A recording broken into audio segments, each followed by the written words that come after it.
Okay, let's start.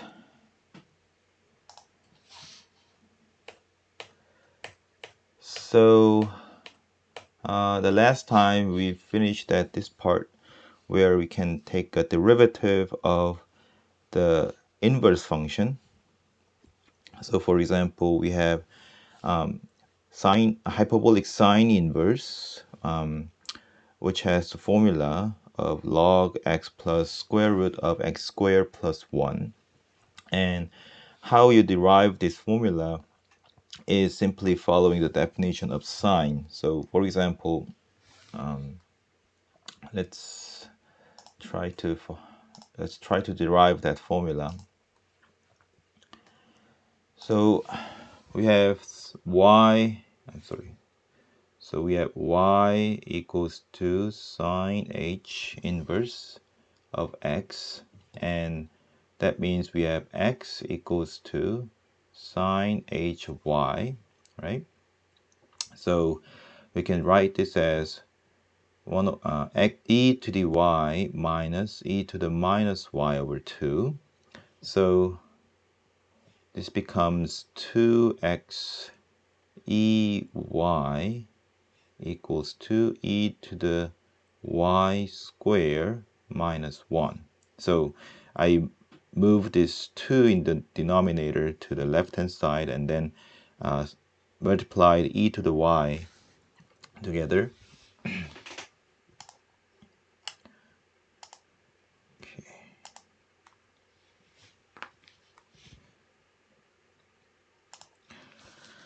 And then what's this?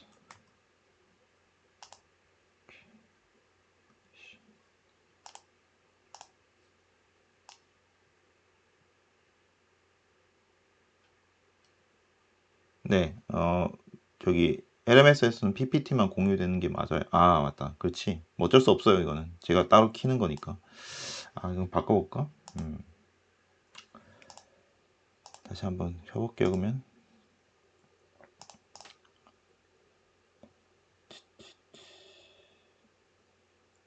아, 요거를 켜볼까, 차라리?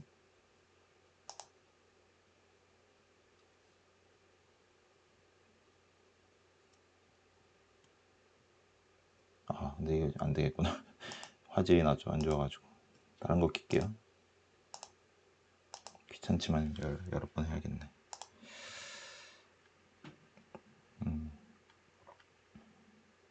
이제 됐죠?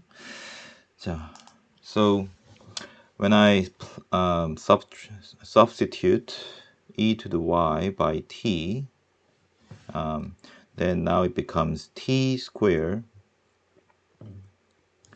minus 2xt minus 1 equals to 0. So now it becomes a quadratic equation. So when you solve this equation by formula of the root of quadratic equation, you have x plus minus square root of x squared plus 1, right?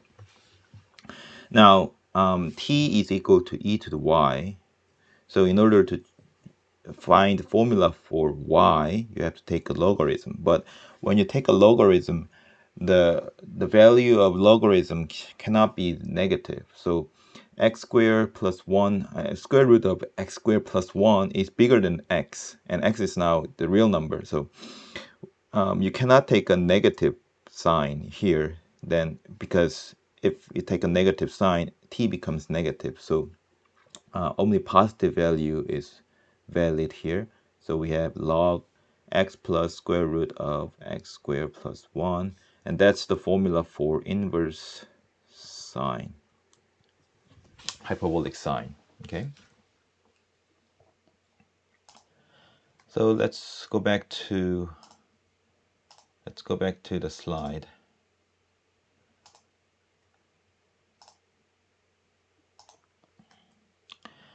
And so you can simply take the derivative of this formula to find out that the derivative of inverse is this formula. Or you can also use the formula that we learned last time that if you take the inverse of derivative, a derivative of inverse function, then it becomes this formula, right? So you can use, when you try to use this formula, the previous formula, you have to use sine h square, I'm sorry, cosine h square minus sine h square is equals to 1. Instead of adding these together, you have to subtract these squares so that it becomes constant 1. So today we're going to review some important theorems on calculus, and I'm not going to give any proof of this theorem. I'm just giving you the intuitive idea how you have to understand these theorems and some for definitions. Okay.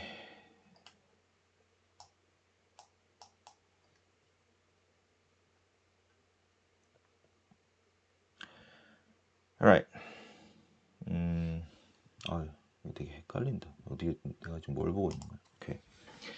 All right. So let's say f is a function from an interval I to the real number r, and we say a function attains, which means that f has a maximum at a. So a is a point on this interval if every value of x at any point x is less than or equal to fa. So something like if you have an interval I and above this interval, let's say your function is quadratic, so there is a minimum value at some point a. So this is fa. Okay. Then we say f attains the maximum. I'm sorry, so this is minimum. Sorry, so this is minimum. So in this case, and for example, if you take the maximum, then this is looks like quadratic. It's concave down. So a function for f is said to be bounded if the range of f lies on a closed interval m to large M, such that small m, large M is called the lower and upper bound of f respectively. So this is not the interval of domain. So this is not the interval I. This is the range of values. So let's say we have a function, quadratic function above like this one. We have a minimum, which is the minimum value in the range of f, and there is a maximum here, right here, which is large M. So the range is called it M, interval M to large M. And large M is called the upper bound, and small m is called the lower bound. So important thing is function may not attain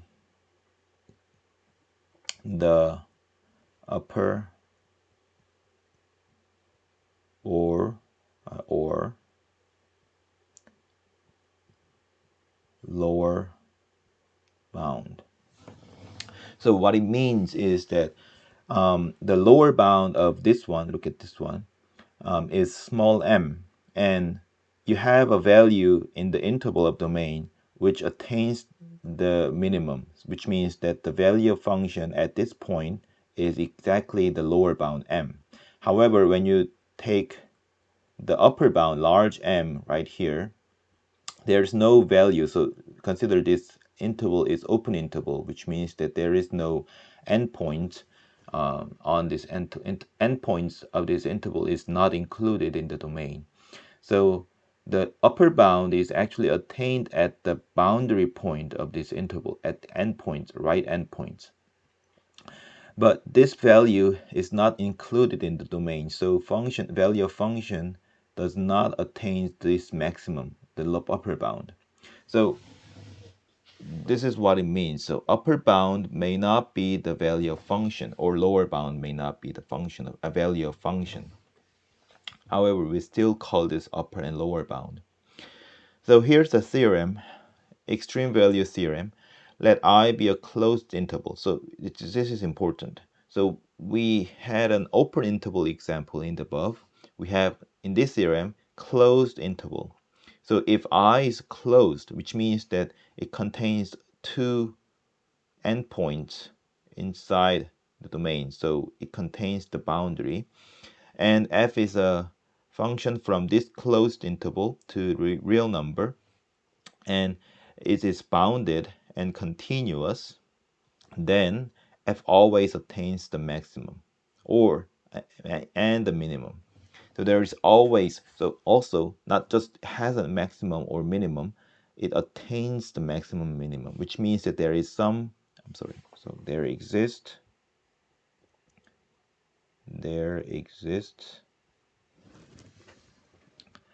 A and B inside this interval such that FA is maximum and FB is minimum. Okay.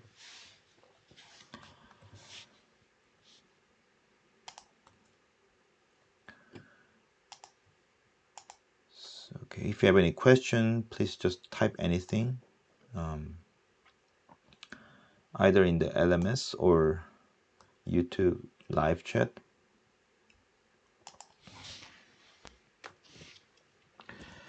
So YouTube have a little bit of lag. It's natural lag because I set this latency low. So you'll need a 10 or 20 minute before I answer the questions. And also LMS chat has no delay, so I can answer right away. And also it alarms me, so I can I know that you're answering. So let's move on. So definition. So we have another interval I. It is not always closed interval. It's just any interval, and we have function defined on this interval. A function attains local maximum at a point in A in this interval, if there is sufficiently small epsilon such that every point in this interval near A always attains the value of function which is less than or equal to fa. So which means that it doesn't have to be the x doesn't have to be ranged through all the interval I. It can only take the value really close to A. So I said this epsilon could sufficiently small. So sufficiently means that you can make this arbitrarily small, not zero, but arbitrarily small finite number. So we have A minus epsilon and A plus epsilon.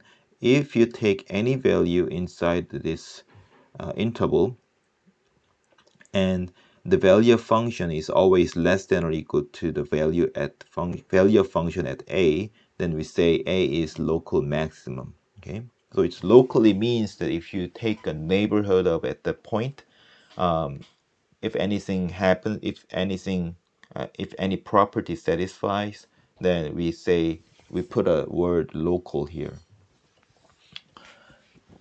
So here's the theorem. If you, this is a theorem that you all know well. So we have open interval, a to b, and the function is defined on this open interval to the real number. And suppose that this is differentiable at some point c and attains the local extreme at c. So extreme means either its local maximum or minimum. Then we have a derivative is equal to 0 at c.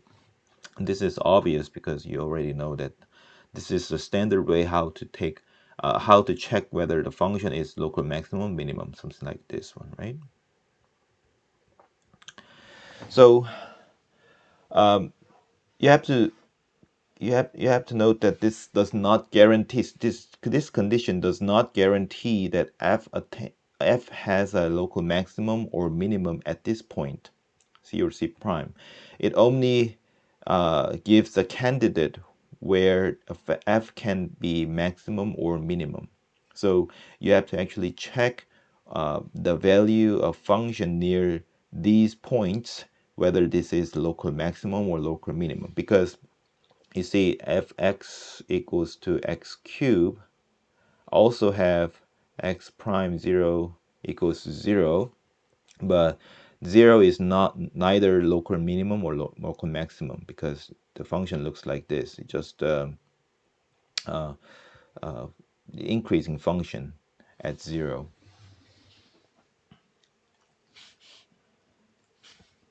Okay, so any questions so far?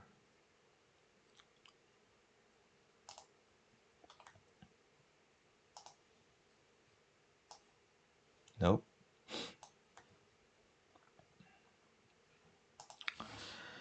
All right.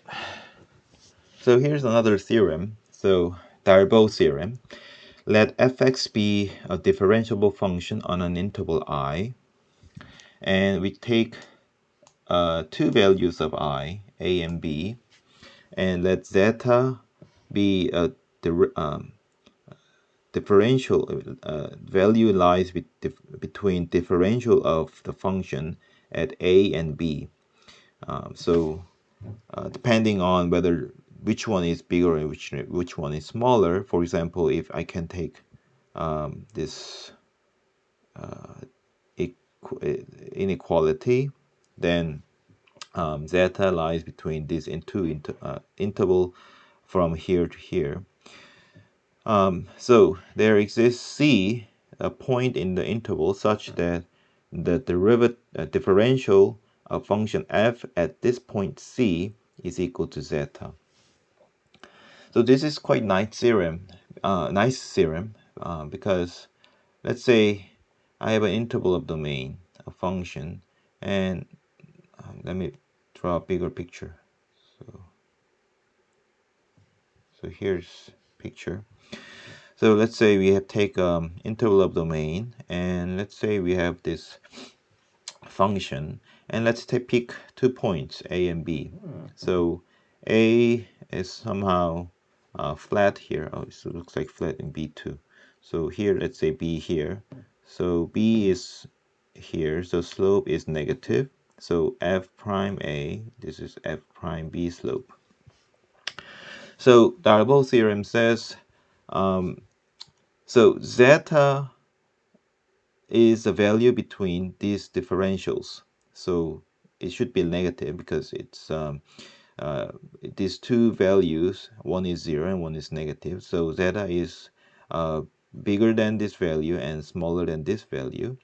And it says there exists some C. Actually, it lies between A and B, such that C, if you take a differential at C, then, so let's say we have zeta at some value. Let's say this is -1 and this is 0. Let's say take zeta between 0 and 1. And for example, we took zeta to be 1/2. And it says there is some point C in this interval such that the slope of the graph or differential at the point C is exactly equal to 1/2, -1/2. So something like maybe maybe about here, right? So -1/2, or here. I'm sorry, maybe here.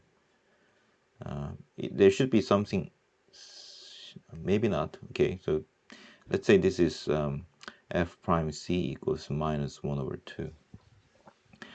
So this is obvious because if you have a function, differentiable function, then the slope has to change continuously. Doesn't have to change continuously, but in most cases, you will imagine that the differential changes continuously from one point to another. So you can expect that the value of differential change continuously. So if one is bigger and the other is smaller, then there is an intermediate value in between. So you can check that one point, at some point, at least one point attains the differential, which lies between the differential of the starting and the end points.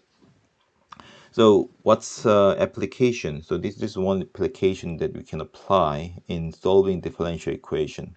So suppose that we have a differential equation like this one. So this is somewhat weird differential equation.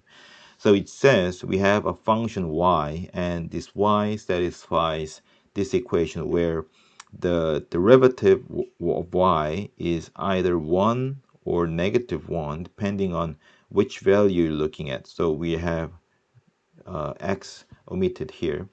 So if you take a derivative at x bigger than equals to 0, then it's 1. And if x is negative, then it's negative 1. So Dalbos theorem says this differential equation have no solution. Why does it have no solution? Because we already assume that solving this differential equation, we are assuming that y is differentiable function on entire real line, right? However, it has a value 1 and negative 1. So let's say we have a equals to 1 and b equals to negative 1. That means y has y has differential 1 at 1 and minus 1 at minus 1. So it doesn't have to be a and b doesn't have to be 1 or minus 1. It can be any positive or any negative number. But however, look at this value of differentials. The one is 1 and the other is negative 1. So if you choose, so Dalbos theorem says if there is a solution to this differential equation, then the differential the value between 1 and minus 1 could be taken anything. Let's say zeta to be taken as a 0. Then there has to be a point in a real number c so that the y prime c has to be 0, right? So that's the Dalbos theorem. If you pick any point near in between, you can take any point like 1 over 2, for example. Dalbos theorem guarantees that there is a point c in the real number such that the differential at c is equal to the zeta, 0 or 1 over 2. However, this differential equation itself says all the derivative of function at any point is either 1 or negative 1, but nothing else. So there is no point that the differential is 0 for this function. So it's self-contradicting, right? So Dalbos theorem. So what's wrong here? So what wrong is that you cannot take you cannot guarantee the solution of differential equation is a differentiable function. So it's very contradicting already. But since we assume that this solution is differentiable, so that's why we can use the Dalbos theorem, and that's why we have a contradiction here. So we're not going to solve this kind of equation, but and somehow you can manipulate your differential equation so that it have some solution. So if you erase the condition that x equals to 0 in the condition here, then you can imagine that the solution is somehow non-differentiable function. It's not differentiable. It's not differentiable here. But if you take y equals to absolute value of x, then it almost follows this differential equation. It actually follows this differential equation because we assume that this value of differential is 1 at the positive x and negative 1 in the negative x.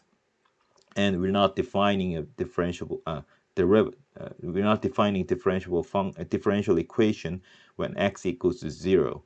So it's like we're solving two different differential equations. One is y prime equals to 1 when x is positive. This is one differential equation because in the domain only lies on the positive side of the real number, and the other one is y prime equals negative 1, which is for x is negative. So we are solving differential equation on this domain. So this is just simply two different differential equations. So we don't have to put it all together into one solution.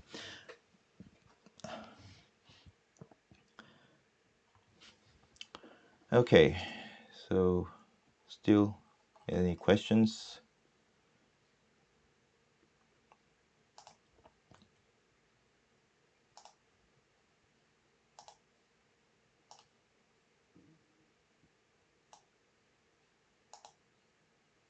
Okay, no questions.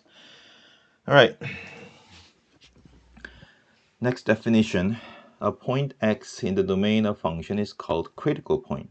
So critical point, if it's either derivative of f is not defined or the derivative of x is 0. So for example, the previous example we had fx equals to absolute value of x. So now function is defined at 0, but it's not differentiable. So this one is critical point. Okay. Or you could say a function is almost continuous, like this one, but the value of function. I'm sorry. So this does not make sense. The point x has to be in the domain of function. So for example, an obvious one is just Fermat theorem. So we have function, the derivative of function is equals to 0 at some point. That's the one of the other critical point. And Rolle's theorem says that if you have a closed interval, so closed is also important here. So closed interval to the real number, it be a continuous function which is differentiable on the open interval. So when you check the differentiability of at the point, then you have to take a limit where x approaches to the point from the left and right. So you cannot define a differentiability of a function at the endpoints. So let me write here as a remark. You cannot check or define differentiability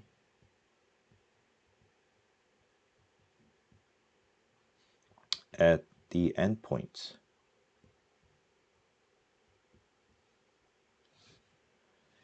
So for example, open interval doesn't have endpoints. There's no endpoints, but closed interval has the endpoints. So on the closed interval, when you try to define a differentiable function, you have to take an open interval lies inside of the closed interval so that the function is differentiable at that open interval. So it says, the Rolle theorem says, if fa and fb are equal, then there is a critical point c inside of this interval. So this is also obvious. So which means that you have a function from a to b. So the value is defined at the two endpoints a and b, but we're not taking whether function is differentiable at a or b, because it's simply impossible, because we cannot move further away from a to b to the left and right, because function is not defined. So function looks like, the graph of function looks like this. So it has the same value at a and b. Okay. Then there is some point inside of a, not exactly a, such as say c or c prime, such that there is a point where f prime c equals to 0. Okay. Okay, so seems like there's one question or not.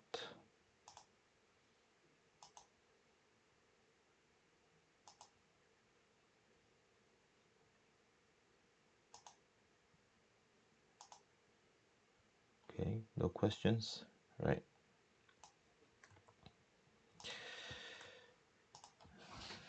Okay, so this is obvious, right? It's also obvious, but look carefully when you're looking at this kind of theorem. All the conditions are very important. You cannot just drop or modify the condition, because if you change a slight, if you change your condition of theorem slightly, there is some counterexample that the statement is false. So we're going to, so I'm going to give as an homework to find a counterexample for the statement obtained from slight modification of the important theorems that we talked about. Okay, so here's one more theorem. So it's called Cauchy theorem. So we have two functions, f and g, and these are both continuous on the closed interval and also differentiable on open interval. And if f prime is non-zero on this open interval, so non-zero is required so that f prime is going to be on the denominator of the fraction. Then there is a point C in this open interval such that the fraction of g prime and c prime at C is equal to this fraction. Okay. So how do you understand this Cauchy theorem? So there's a way to prove this Cauchy theorem rigorously, but looking at or understanding the proof doesn't help anything when to really understand what happens here. So I'm going to introduce the definition of parametric equation. So parametric equation is something like you take a function in terms of t, so it's the one variable function, but the value of function is not simply a real number, it's a pair of numbers. So for example, let's say we have so ft comma gt. Okay, so f and g, although I used x here, let me change this x here. So let me say function, the name of function is a, okay, and ft and gt lies in two-dimensional plane where ft is x coordinate and gt is y coordinate.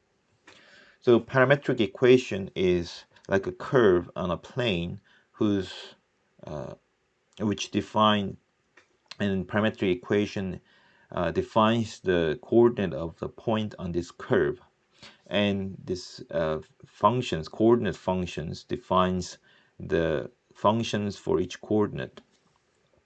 And look at this equation again. So what does f prime c means here? So it's the derivative of coordinate functions of x-axis. So xt is the displacement of the point from the time t equals to 0 to time t measured only the x displacement, right? So it only measures how much the point moved along the x coordinate. So we're not considering the y coordinate movement. So f prime c is the velocity of point along x-axis at time equals to c, right? And what about g prime c? So it's the same thing along y-axis at t equals to c, right? So what does this fraction gives you about? So at some point, the point in the plane moves along this, moves really on this R2 plane, right? X-axis and y-axis. So at some point t equals to c, so the point has to be somewhere here, okay? So the velocity at x to the x direction is this way, and y direction is this way, right? And we're taking a fraction of these velocities. And what this fraction gives us? What does this fraction means in this graph? So let me draw a bigger picture, so it's so small. Okay.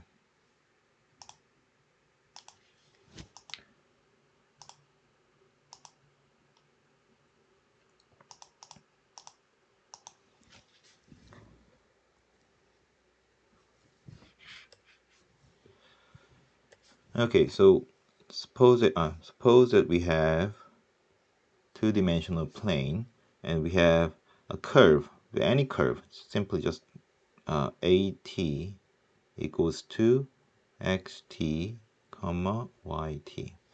So here's x-axis and here's y-axis. So at some point when t equals to c, the point is moving to x prime c velocity, right?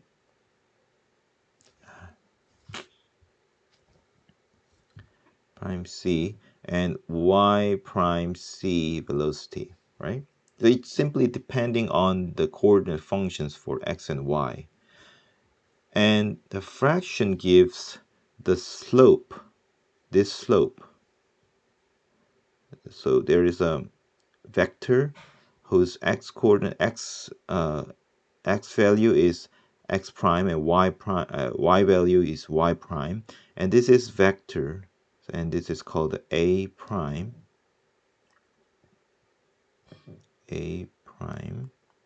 t, and this vector whose coordinate is x prime c and y prime c.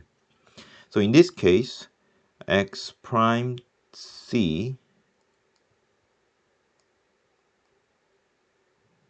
x prime c y prime c is the slope of the curve at t equals to c. Note that this is not a graph, it's called a curve of parametric function. So what we're talking about in the what's the name of theorem? So the theorem is called Cauchy theorem. So what we are talking about in Cauchy theorem is if you take a point, let's say this is when t equals to a, and this is when t equals to b. Okay, then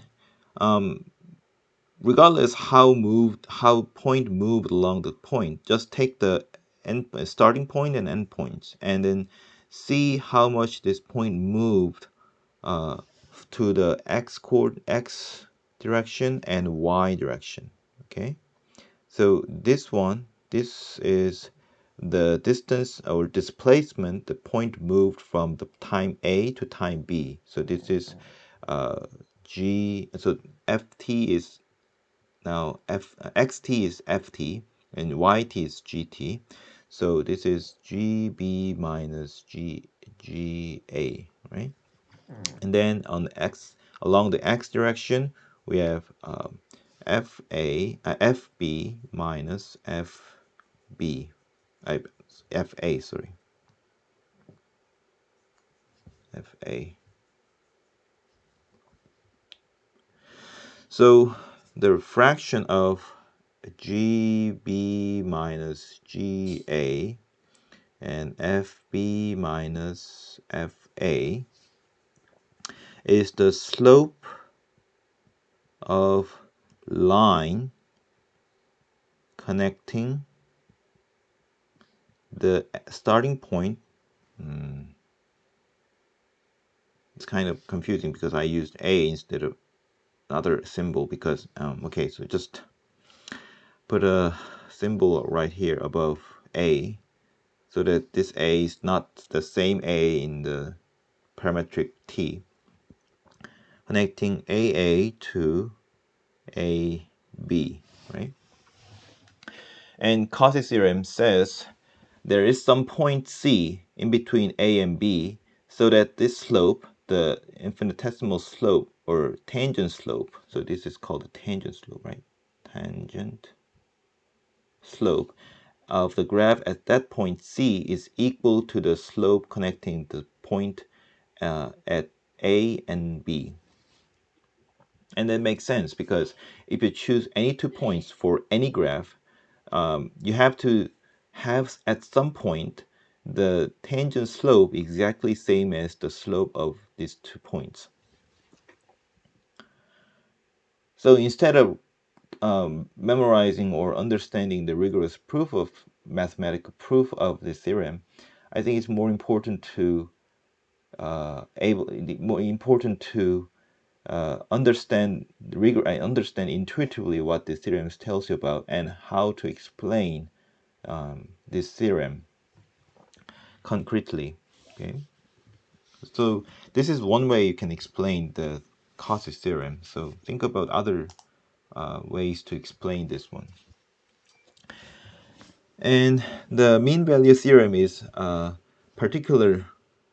very special case of Cauchy theorem above. So let me switch this to the slide right here. Yeah. Okay. Any questions?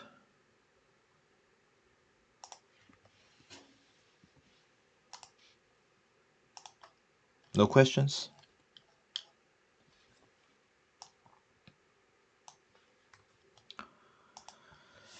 So, so this one is simply when you switch the G to F and Ft or Fx to be the identity functions, and you follow you simply have this formula. So replace G to F and Fx to be x function, so that replace in Cauchy's theorem, you get this formula. But however, this also has a nice explanation in terms of graph. So you have a function defined from a to b, and let's say we have function graph of function looks like this, and you have a value at a and b, and what this measure is the rate of change or of a to b. So in other words, the slope connecting point at a and b.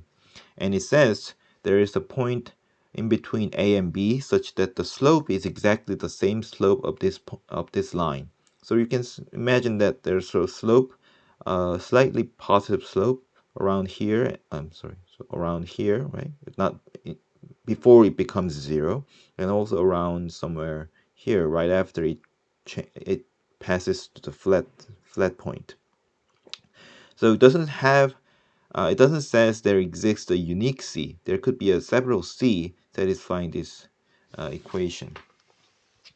So in other words, if you consider this F as a displacement, then this measures the average change of displacement, average rate of change of displacement, which means the average velocity, average velocity, and this is the infinitesimal velocity, instant velocity. And if you have an average velocity, some average velocity, there is some point in between the time a to b where you attain the instant velocity same as the average velocity. So this is what the speed camera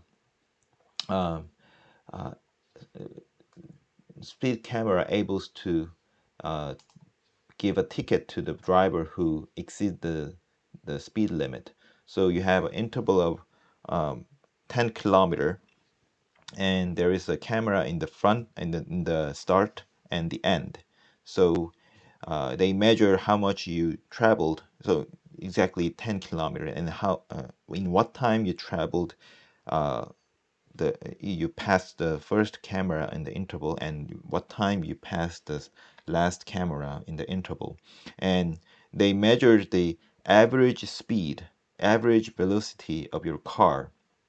However, if the average velocity is exceeding the speed limit, like 100 kilometer per hour, then they can so they cannot specify when you exceed the 100 kilometer speed limit in between the 10 kilometer range.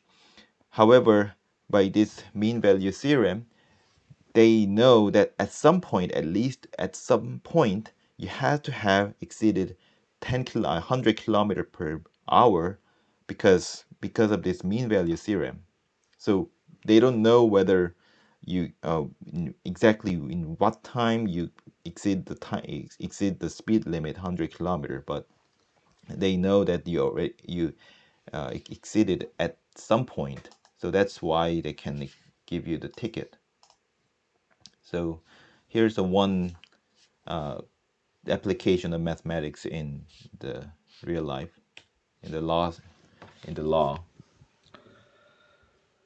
So I think this is the most last one. I'm not last one. So L'Hopital theorem. So this is also important. I think you learn this one in the high school, I think. So there are three versions of L'Hopital's rule. First one, let's look at the first one. So we have f and g to be a continuous function on this closed interval, which are differentiable on the open interval. And for some c in between a and b, if fc and gc are both 0 and g prime c is not 0, differential is not 0, then when you take the limit of fraction, then it becomes the fraction of differentials. So now you cannot take the fractions of value of function at c because they are both 0 and denominator becomes 0. gc is 0, but we're taking limit of fraction. So x is not actually c. So we're assuming that this f and g is not 0 near c, but at c becomes 0. So let me give a graph, the picture to explain this situation. So what happens is you're taking parametric equations again. So ax is equals to fx and gx. I think it's better to put a t instead of x, but since I used x here, keep using x. So this condition that fc and gc becomes 0 means that when x goes to 0, x goes to c, so when x equals to c, so this is the parameter for time, then fc and gc becomes 0, so it goes to 0, 0, so origin. Now it moves continuously because both f and g are continuous functions. So you can imagine that the curve of this parametric equation is like continuous graph, continuous curve in R2 plane. And you want to measure, so it crosses the origin. You want to measure the slope of tangent line at point when it crosses the origin 0, 0 at time c. Okay, so what's the slope of tangent line? How do you measure the slope of tangent line? You either take the slope outside of c, so you take the slope at the point c plus epsilon, and then bring your slope to the point x equals to c by moving x to c. So continuously bring your slope down to the origin by changing your x to c, so that you can get a slope of tangent line here. So that's how you get the left-hand side of this equation. And the other way of obtaining the tangent line at the origin is same thing that we did in the previous example. So you take the velocity of x and y direction and take the fraction. So I'm sorry, so it has to be g is the x coordinate function and f is y coordinate function. So if you take the g prime c, that's the x velocity in x direction, and you take the f prime c, that's the velocity in y direction. If you take the ratio, it becomes the slope. Okay, so since this parametric equation is continuous and also differentiable at this interval, so now interval is not the interval on x-axis or y-axis, just the interval of parametric equation. So the when x equals to a, the point the parametric equation, uh, the value of parametric equation is the point on two-dimensional plane, and there is some point A, B right here.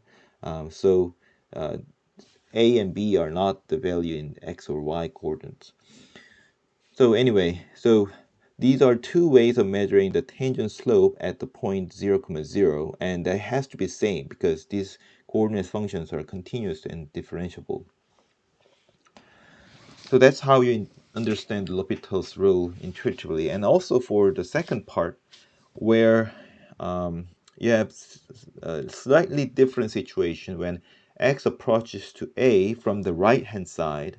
Now there is no value defined on the left hand side of a, because you see, in the first part we are taking of c inside of the open interval a to b, but we are taking the endpoint a in the second statement, so we cannot take the limit x to a, because in usually we take the limit by taking the left and right limit to be same and both exist. In this case, the left limit to a does not exist simply, so we just take the right limit here. And the limit of f and g is both 0 or negative. Okay, so it means both 0, it has to be equal, or both infinite. And if the ratio, limit of ratio of differential exists, then these are the same. Okay. So it's also intuitively, there is a way to explain intuitively. So when it goes to 0, it's same as the above example. Let's suppose that we have a limit both goes to infinity. So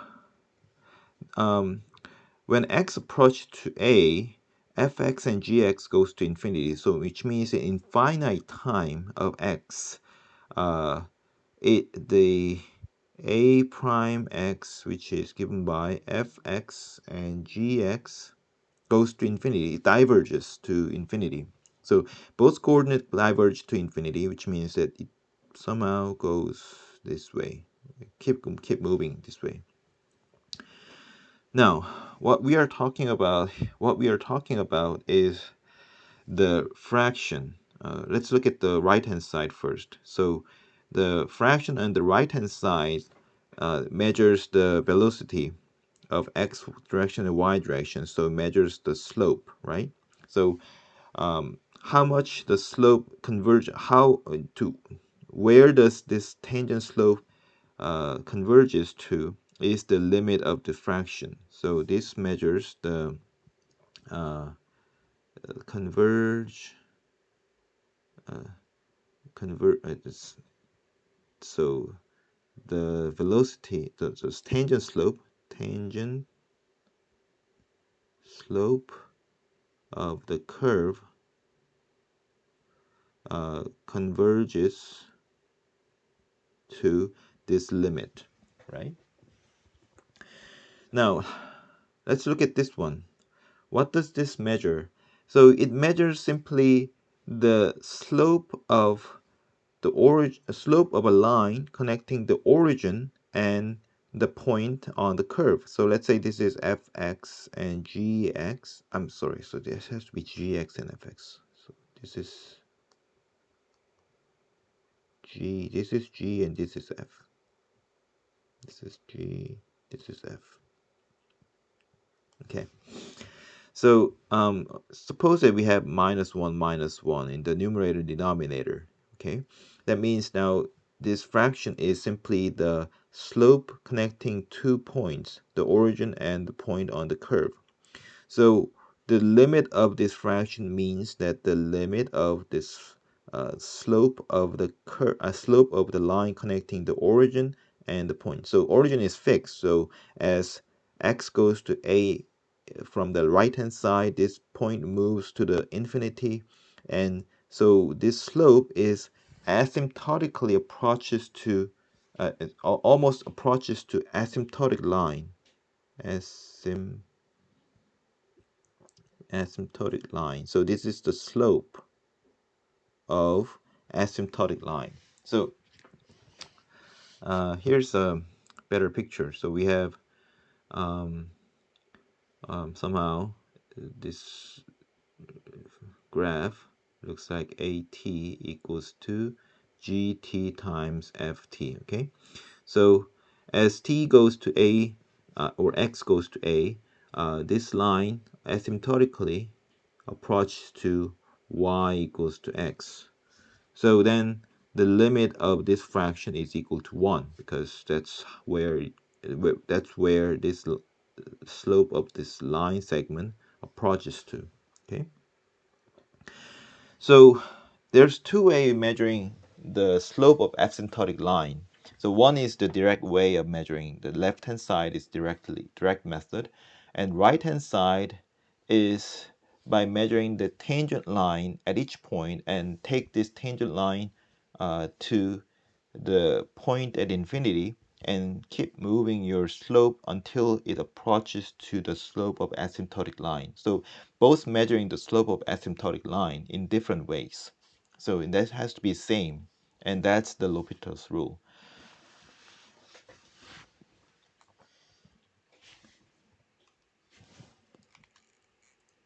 Okay.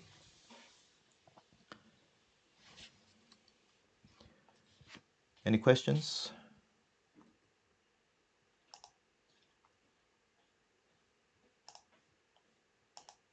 No?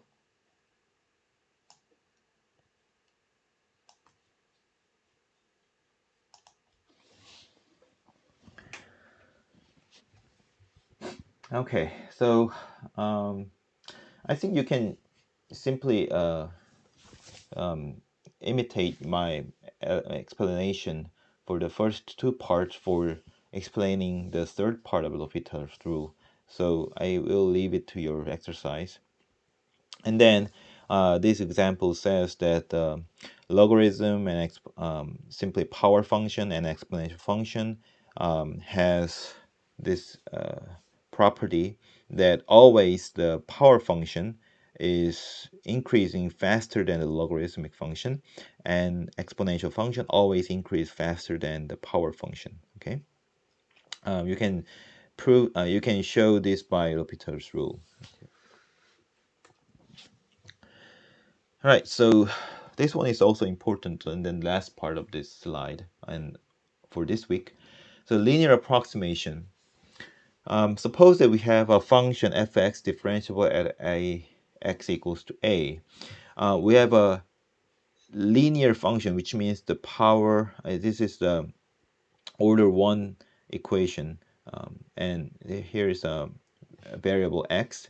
So Lx is function in x of power 1, and the slope or the coefficient of x is f prime a. In the formula, total formula is look like this.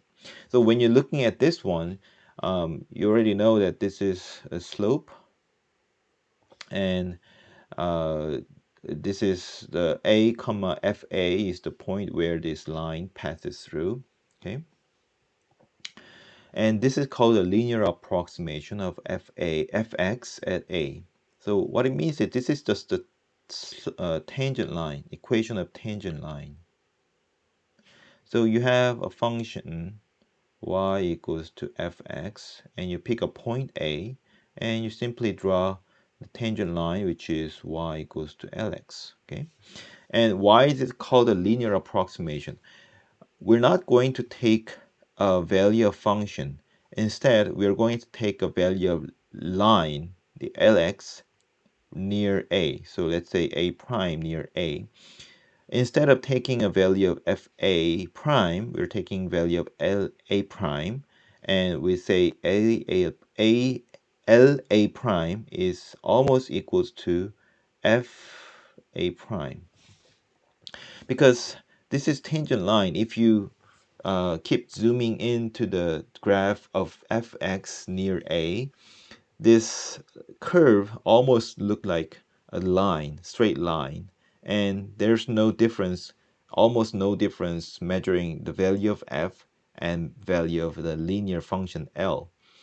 And when you take a value of linear function, it simply consists of subtraction and multiplication of a constant. So the computation is much more simpler. So for example, when you take a tangent x, this is a function, the trigonometric function, sine x, cosine x. There's a way to compute this tangent x. For example,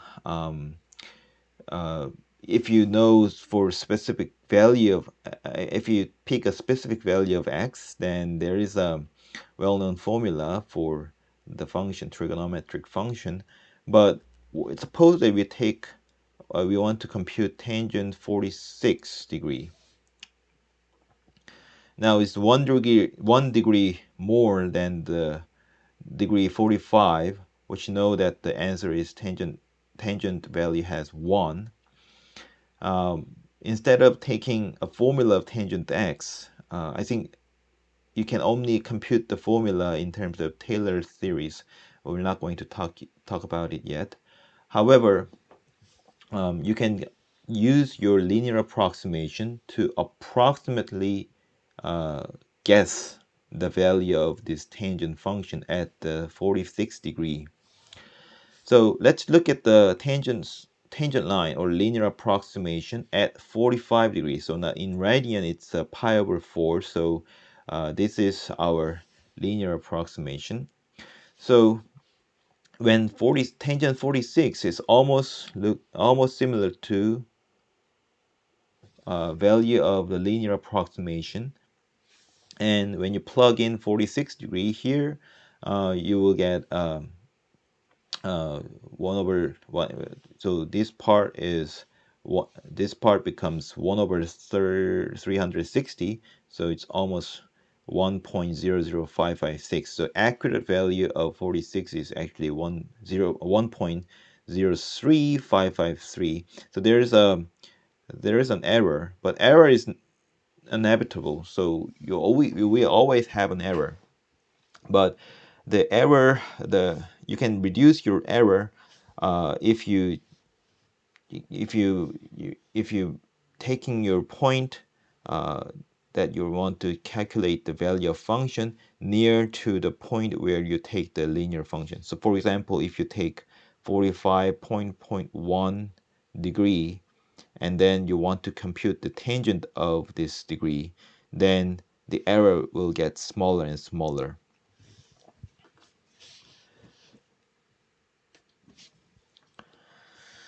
So this is also well-known formula. So it's called the Newton's method.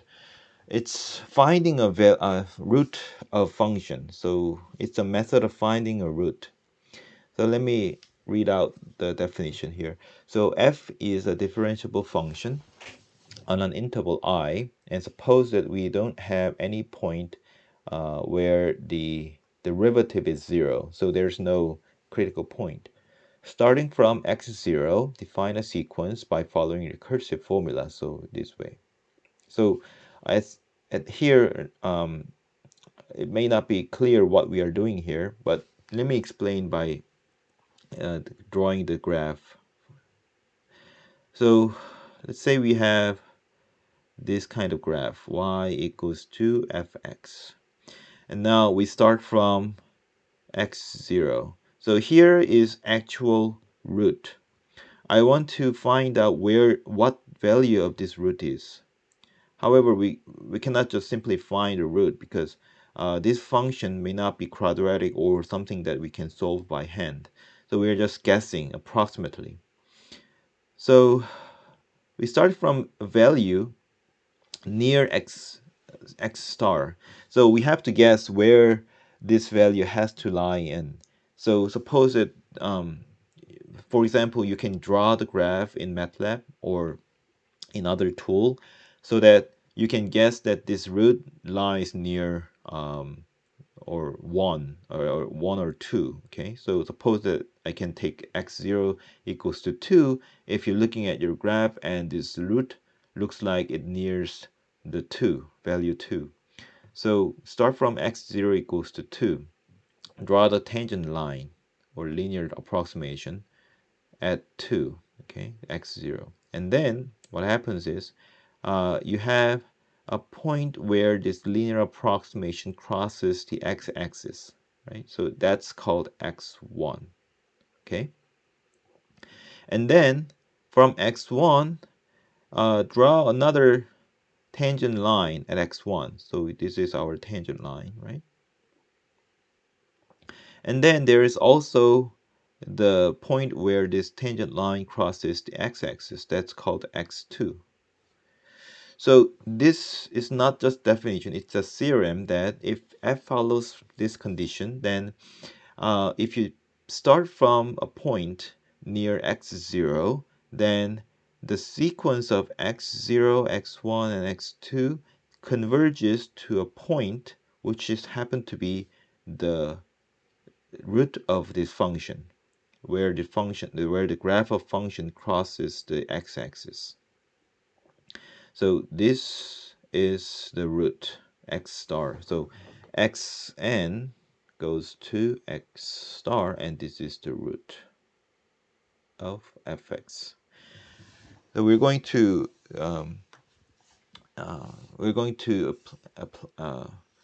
use the MATLAB for this example in the recitation session. How we can use the MATLAB to implement this Newton's method. So is this picture, if there are any question on this picture, please ask right now because this is important. And okay, so how do you derive this formula? Let me finish off by explaining this one. So change. Okay, so here let's change the slide.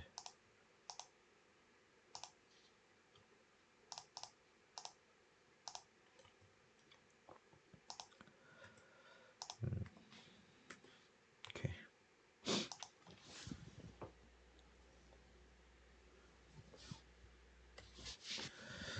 So here's a big picture, and then let's say this is xn, and this is the tangent line at xn. Okay, y equals to lx, and I want to find lxn plus 1. So at this point, the slope is f prime x1 xn, and it crosses fxn, so this is fxn plus f prime xn x minus xn. So I want to find out the point x1 plus n plus 1. So take y equals 0, fxn plus f prime xn, then the value has to be defined to be xn plus 1, xn plus 1 minus xn. So move this point here. So we have xn minus xn plus 1 times f prime xn equals to fxn, and then xn minus xn plus 1 equals to f prime xn fxn, and therefore we have xn plus 1 equals to xn minus fxn minus f prime xn, right? So so in the Newton's method, we assume that the derivative is not zero at any point near this x star or any interval a to b. So that's required because when we have this term, we have to take it as a denominator on the right hand side, so it cannot be zero. Okay, so you have to worry about whether this becomes zero if you have the function satisfying the condition for Newton's method. Okay, so I think this is it for today. Ask any questions if you have. We're going to do a MATLAB recitation.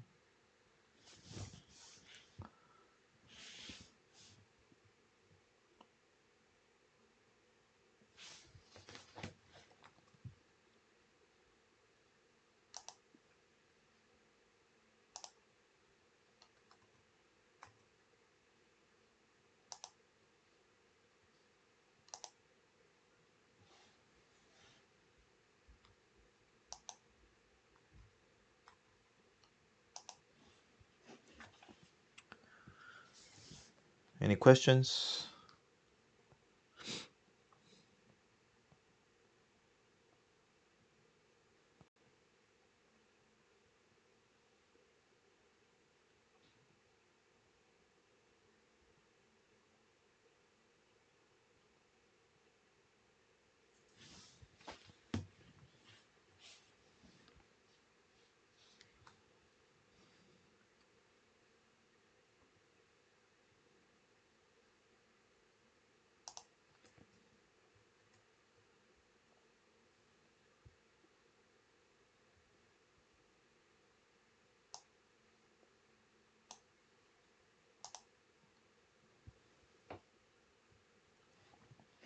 네.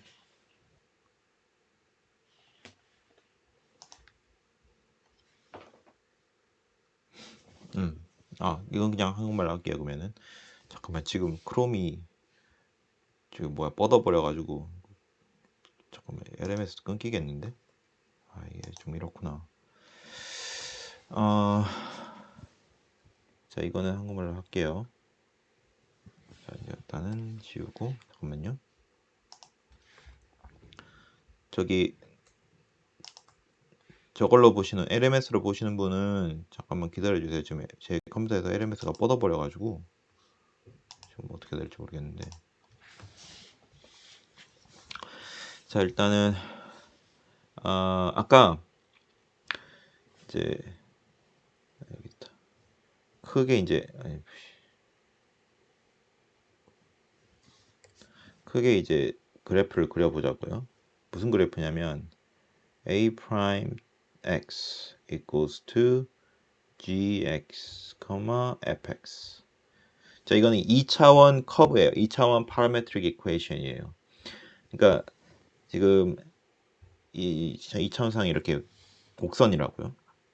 근데 이제 이 곡선이 어떤 특징을 갖고 있냐면은 x가 이제 a로 오른쪽에서 가까이 갈 때 이 gx랑 fx랑 둘 다 무한대로 가까이 가요. 그러니까 무슨 말이냐면은 이 그래프가 내가 이제 x가 a라는 숫자로 가까이 갈 때 무한대로 발산해 버린다고요. 그러니까 무한대로 그릴 수는 없으니까 일단 이렇게 발산한다고 치고, 자, 지금 이 발산했을 때 둘 다 무한대로 가니까 어떤 직선에 근접하게 따라갈 거 아니에요. 그러니까 이거 앞에 부분은 이제 어떻게 가는지 모르겠지만은 이제 점점 이거를 예를 들어서 바깥 줌 아웃을 해서 보면은 뭐 여기에서 막 이렇게 가다가 순간에는 그냥 이렇게 갈 거란 말이에요. 이게 줌 아웃 했을 때. 그러니까 요 점근선의 기울기를 알고 싶어요. 점근선의 기울기가 어떻게 되느냐?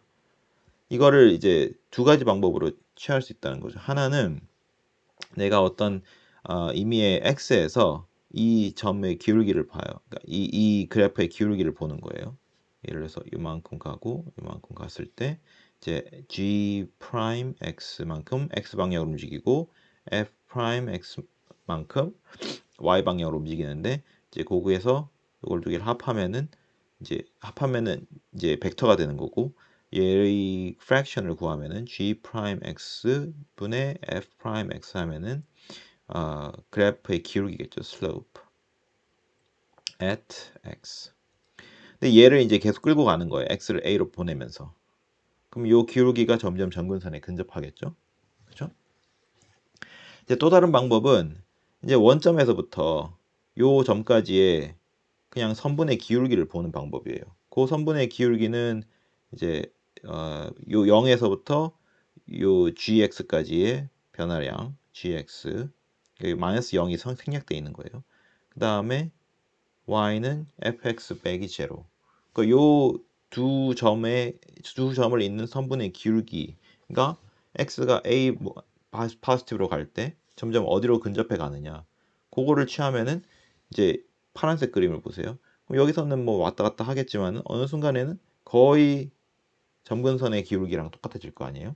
그래서 이 gx분의 fx나 내가 극한을 취했을 때, 그 다음에 g 프라임 x분의 f 프라임 x를 취하나, 얘들은 둘 다 slope of asymptotic line, 점근선의 기울기랑 똑같아진다고요.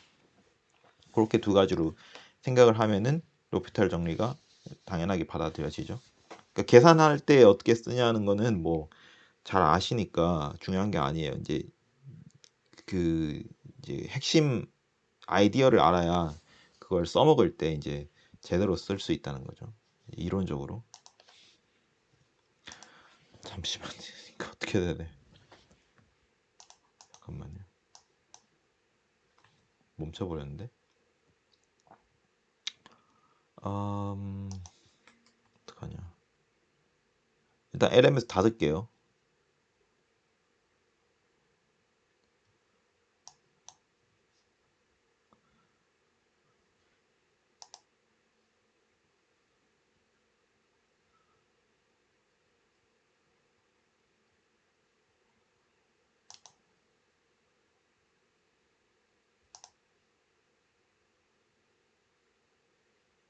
잘 되려나? 잠깐만요.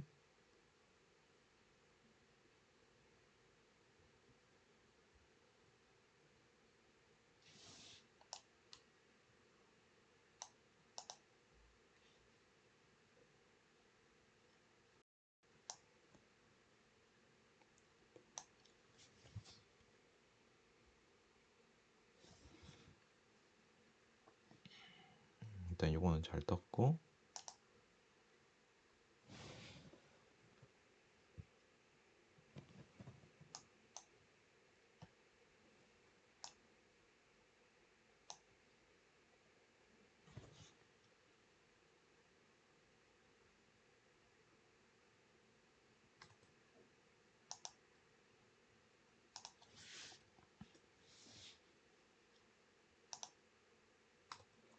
네, 일단은 된 것 같습니다.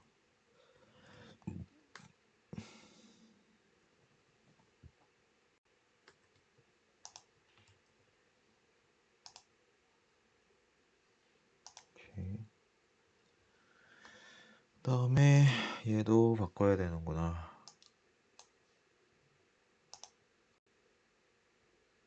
아, 또 다 튕겼나요, 혹시? LMS도?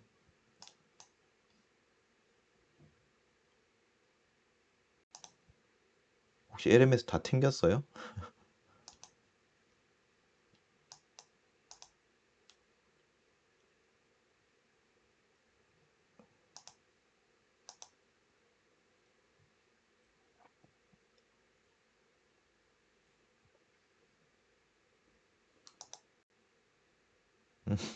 아니, 지금 한 명밖에 없는데? 나밖에 없는 것 같은데?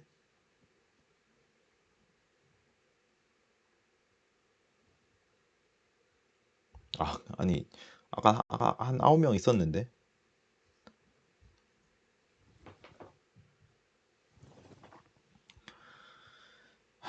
일단 뭐 해볼게요. 오케이.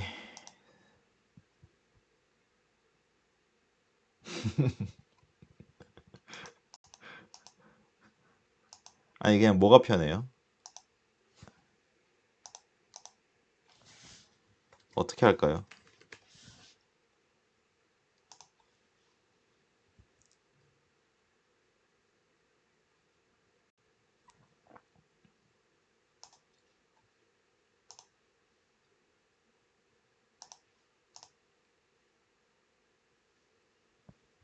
유튜브이 편해요. 에 일단은 뭐 한번 테스트 한 데까지, 오늘은 테스트니까 그냥 일단 켜놓을게요. 아, 여기 소리가 꺼져 있었구나. 그러니까 내 분명히 LMS 딜레이가 없긴 하죠. 근데 이제 분명히 이거를 이제 모든 교수님이 모든 강의에서 쓰기 시작하면은 이거 분명히 렉 걸리고 튕기고 방금도 지금 크롬 거의 종료 안 되는데 크롬이 자꾸 뻗는 이유가 이거 지금 LMS 때문에 그런 것 같거든요.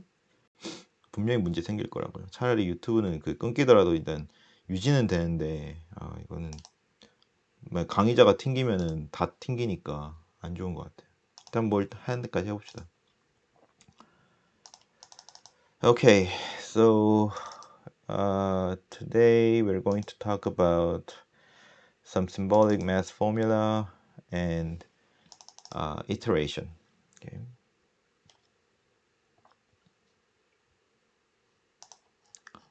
So I'm going to upload this script file in the LMS site. Okay, so let's take a Newton's method again.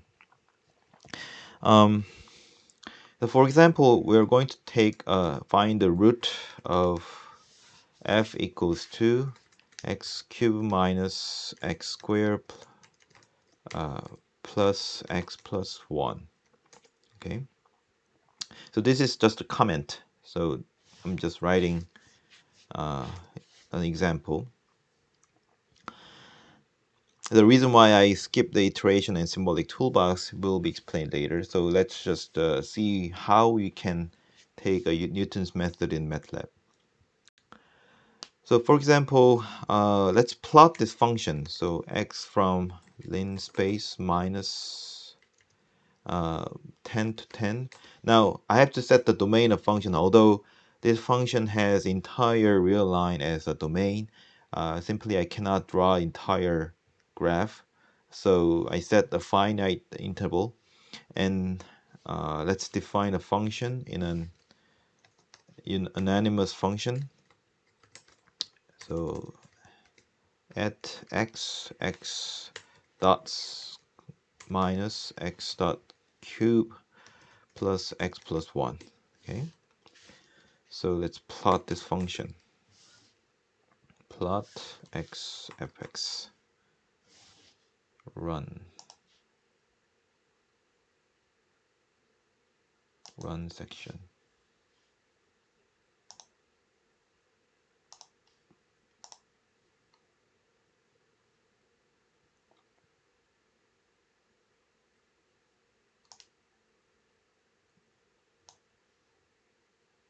Okay, when you're looking at this graph, it looks like there is a point where it crosses 0.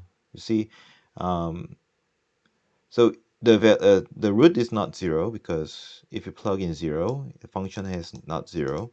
So it's somewhere near 0. So it seems like there's one root. But let's zoom out, because I plot this from minus 10 to 10. Let's try to zoom out from minus 1 to 1. Okay, so it seems like there's a root somewhere near minus 0.5. Okay, you see this minus 0.5, it crosses to 0. So I'm going to apply the Newton's method, starting from minus 0.5. Okay, so I don't need to plot anymore. So let's comment out this plot command. So there's a way to take a derivative symbolically using symbolic toolbox, but for now let's take by hand. So we have x cubed minus 2 times x plus 1. So this is the f prime, and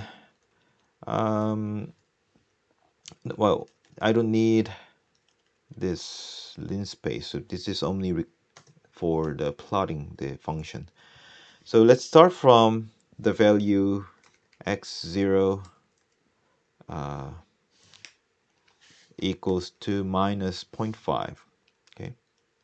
By the way, I used the variable x for the linspace again. So we have in the workspace. The x is now stored as a array from minus 1 to 1. So I have to clear this array. So let's say, let me show you how to clear this variable. Okay, so this clear x. Okay, and then I'm sorry. So start from 1. Let's start from 1, and then what's x2? So x2 is given by x1 minus f of x1 divided by fp of x1. Okay, so let's run this. So when you when I'm plugging the x1 and x2, this is not a function. 이건 함수가 아니에요. Now, when I define f as a at and x and this formula, this is now the f is now defined as a function. But usually when I put the parenthesis and index, then I'm assigning a first index of this array x as minus 0.5. Okay, and the second line means that the second indexed value of array x is defined to be the value in this formula. Okay, so I don't have a semicolon here, so when I run this script, we have two outputs. The first output comes from the first line, this line, and it says, since I cleared out x, there's no x defined here, but when I plug in x parenthesis 1, then I'm putting minus 0.5 to the first index value of array x. So x is now 1 by 1 matrix array. And now the second output is run by this second line here.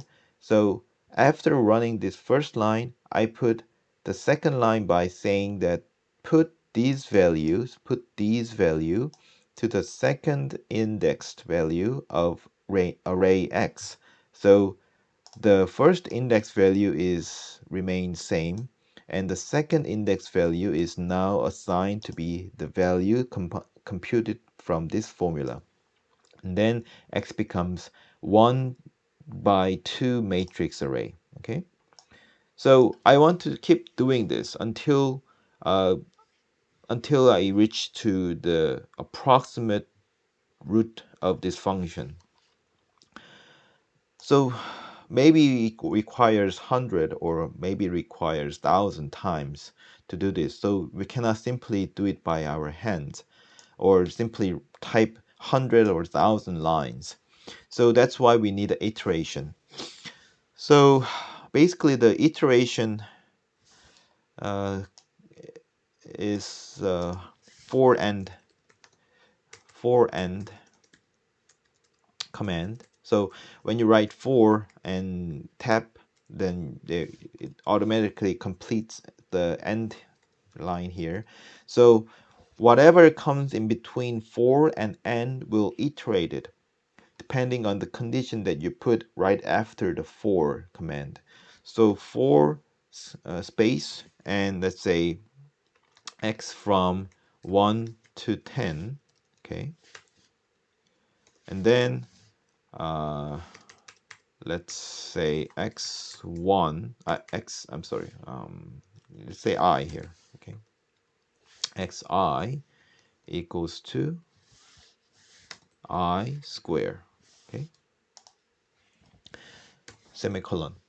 So what happens when I run this script? So only this script, the section from line 43 to line 49, we have for when I lies in the array 1 to 10. So you see this 1 colon 10 is the command that we create the array from 1 to 10 increasing by 1, right? So basically I'm taking the value index I from the array 1 to 10, and after the for command we have a command actually do something. We have array x and indexed I, and we assign value I squared to the array x at the index I.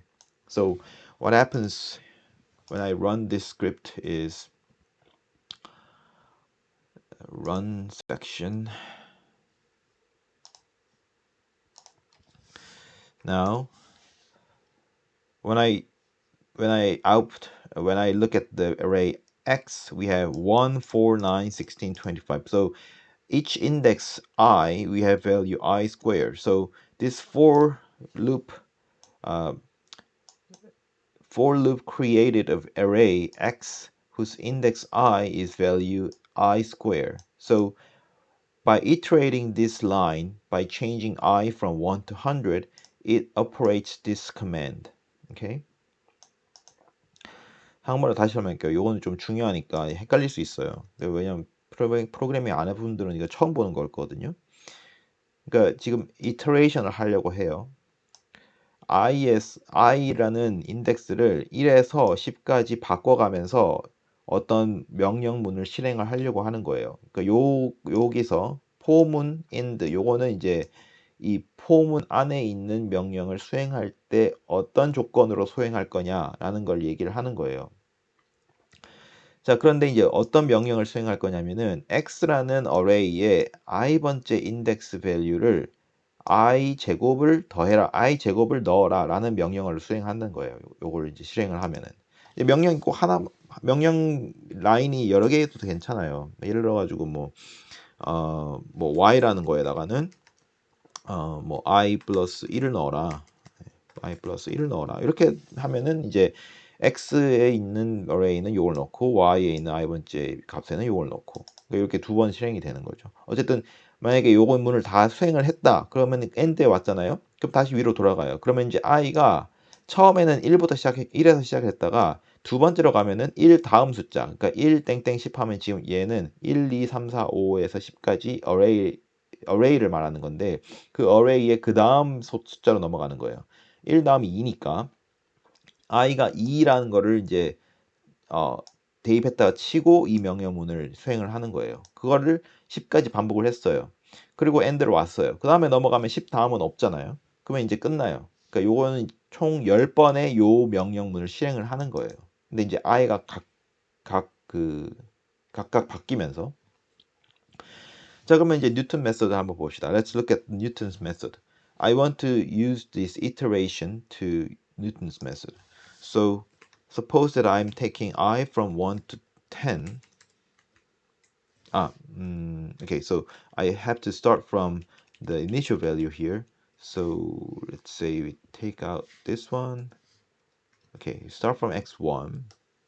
Now, I want to assign a value for index 2 to 10. Okay, so 4 is now from I equals to 2 to 10. 2, and then the command is that I want to assign each values of i's index. I want to take the previous value of value of this array, I minus 1 and I minus 1. Okay, so I don't want the output to be shown, so this is it. So when I run this script, run section, okay, so it seems nothing happened, but because I put the semicolon for every point here, every line here. So let's look at the values of x. So now x is 1 by 10 array matrix. Now start from the minus 0.5. That's because I defined the first index value as minus 0.5. And from the second value to the 10th value, I have a value defined by this formula. Okay, and what happens is now after third operation, the value does not change, minus 0.4537. So always stays in the same value. Although the further decimal points, if I display further decimal points, the value slightly changes, but up to fourth decimal point, the value is always the same, right? So you can imagine that the root of this function is minus 0.4537 approximately. It doesn't give you the exact solution, but it just give the approximate root. And that's how you get the solution. So for example, if you can increase your sequence further and further. Let's say you put I from 2 to 100 and then run this script, run section. So when you click the editor and run section, then it only runs the yellow section. So yellow section is divided by double percentage symbol here. If you put the double percentage, you start a new section, and this section is colored by yellow. And then now you have if you if you look at the value of x, it has 100 value. So when you only want the last one because it's the closest value to the uh, convergent point. So if you're looking at the hundredth value, it's still minus 0.4537. So you get the approximate root of this function.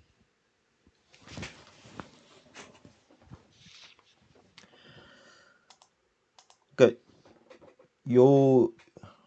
요거 잘 이해하셔야 되는데, 일단은 사실 중요한 건데 처음 보시면 되게 생소할 수 있어요. 폼은 여러분들이 프로그래밍 할 때 무조건 이제 이해하셔야 되는 거니까 뭐 저는 이제 뭐 설명을 이런 것들을 잘 못할 수 있으니까 인터넷을 찾아보듯이 해가지고 요 포문이 하는 역할, 그러니까 포문이 프로그래밍 그 언어마다 사용하는 방법이 조금씩 달라요. 매틀랩에서는 이렇게 써요. 근데 포문의 이제 기본적인 역할은 다 똑같아요. 그거 잘 이해하시고, 요 뉴턴 메서드도 우리가 이제 해를 구하는 건데, 이제 해가 여러 개 있을 수도 있죠. 해가 여러 개 있을 수 있는데 여기는 마이너스 0.5 근처에 있는 해를 구하는 거예요.